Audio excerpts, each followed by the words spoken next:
কেমন আছো সবাই? আশা করি সকলেই ভালো আছো, আর আমিও বেশ ভালো আছি।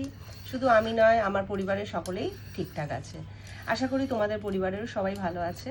কালকে আমি দুপুরবেলা একটা খাওয়ার ভিডিও পোস্ট করেছিলাম, যেখানে আমি বলেছিলাম যে 2-1 দিনের বাসি খাবার রয়েছে আর শুধু সেদ্ধ ভাত রান্না করেছি।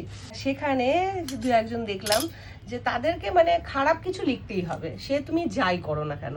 ভালো কিছু করলেও খারাপ কিছু মানে লিখতে হবে, আর খারাপ কিছু করলে তো প্রশ্নই নেই, মানে সেখানে তো খারাপ বলতে মানে তারা আরও বেশি পাওয়ার পেয়ে যাবে।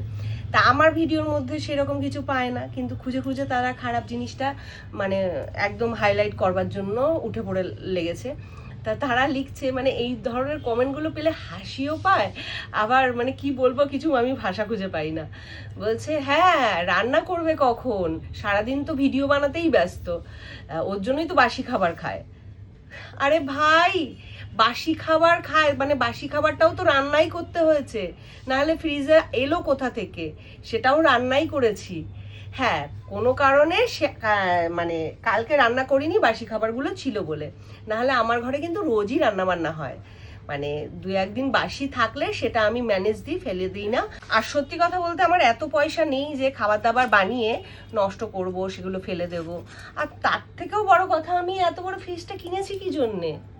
খাবার দাবার রান্না করে স্টোর করে রাখবার জন্যই তো। সবজিপাতি বেশি করে এনে স্টোর করে রাখবো, বেশি করে রান্না করে স্টোর করে রাখবো, যাতে একদিনের জায়গায় 2 দিন হয়ে যায়, তার জন্যই তো। সবাই বড় ফ্রিজ কেনে কেন? এক একজনের বাড়িতে দেখেছি আলমারির মতন 2 পাল্লার ফ্রিজ, মানে তারা অনেক অনেক স্টোর করবে বলে। তার সবাই সবার মতন সুবিধা মতনই কাজ করে।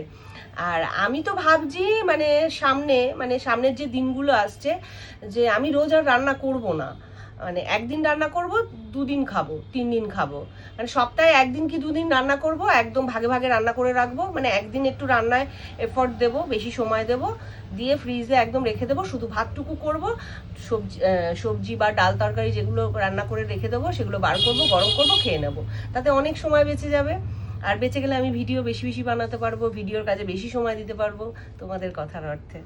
মানে কিচ্ছু বলার নেই, মানে এদেরকে সত্যি আমি কি বলবো, এদেরকে আমার নতুন করে আর সত্যি কিছু বলার নেই। বাসি খাবারটা ফ্রিজে আসবে কোথা থেকে?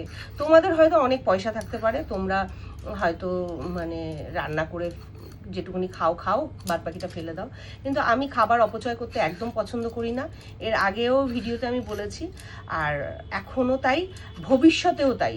যদি আমার মানে কি বলবো অনেক অনেক টাকা হয়ে যায়, অনেক অনেক যদি কিছু হয়েও যায়, কিন্তু আমি আমার এই স্বভাবটাকে ত্যাগ করতে পারবো না। কারণ খাবার আমি অপচয় করা একদম পছন্দ করি না। সেটা রূপক বাবুও পছন্দ করে না, আমিও পছন্দ করি না।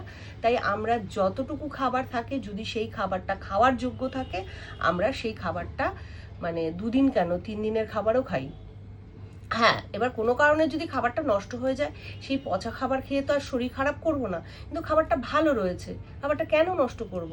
আর ওইটুকুনি খাবারের জন্য এক একটা মানুষ আছে দিনের পর দিন হাহাকার করে। তা আমি ওই ওই জায়গা থেকে খাবার মানে অপচয় করা একদম পছন্দ করি না। আশা করি তোমাদের বোঝাতে পারলাম, আর বোঝাতে না পারলেও আমার কিছু করার নেই, কারণ তোমরা যতই তোমাদের বোঝাতে যাই না কেন, তোমরা কিছুতেই বুঝবে না। আর তারপরেও অনেক বন্ধু এটা বলবে যে এই সমস্ত কমেন্টের উত্তর দাও কেন? দেখো, কিছু কমেন্টের না উত্তর না দিলে চলে না, উত্তর দিতেই লাগে, কারণ তারা ভাবে যে আমরা যা ইচ্ছা বলে যাব, এরা চুপচাপ শুনে নেবে। কেন না, তারা শুনতে বাধ্য, তারা দায়বদ্ধ, কারণ আমরা ভিউয়ার্স, আমরা যা ইচ্ছা বলবো তাদেরকে মেনে নিতে হবে না, একদমই না। ভুলটা ভাঙিয়ে দেওয়ার দায়িত্বটাও আমার। যারা সঠিক কমেন্ট করে তাদেরকে তো আমি হ্যাঁ বলি না, এই দিদিভাই আমাকে ভালো কমেন্ট করেছে, তার একটা রিপ্লাই ভিডিও আমি করি, সব ভিডিওই করি, সব ধরনের ভিডিওই করি। কিন্তু যারা নেগেটিভ কমেন্ট করে তাদেরকে আমার মনে হয় বেশি করে উত্তর দেওয়া উচিত, তারা বুঝুক বা তারা জানুক। তা যাই হোক, ভিডিওটা দেখতে দেখতে অনেকটাই বড় হয়ে গেল, ভিডিওটা এখানে শেষ করছি। দেখা হচ্ছে নেক্সট ভিডিও নিয়ে। আর আজকে কি রান্না করছি না করছি সেটা তো অবশ্যই তোমাদের সাথে শেয়ার করব। তা যারা এই যে কমেন্টগুলো করেছে, তারা আজকে ভালো করে দেখে নাও যে আজকে আমার বাড়িতে রান্না হচ্ছে এবং কি কি রান্না হচ্ছে সেগুলো। যদি ধরো আমরা 3 জন মানুষ রান্না করতে করতে অনেক সময় কি হয়, মাপে মাপে তো ওরকম রান্না করা যায় না, সেটা কারো বাড়িতেই করা যায় না। হয়তো একটু বেশি হয়ে গেল বা বেঁচে গেল বা খেতে পারছো না, তখন কি তুমি ফেলে দেবে? ফেলে দেবে? তোমার হয়তো অনেক পয়সা থাকতে পারে, তুমি হয়তো ফেলে দিতে পারো, কিন্তু আমি ফেলি না। ওই খাবারটা একদম ঢাকা দিয়ে ফ্রিজে রেখে দিই, পরের দিন খেয়ে নিই।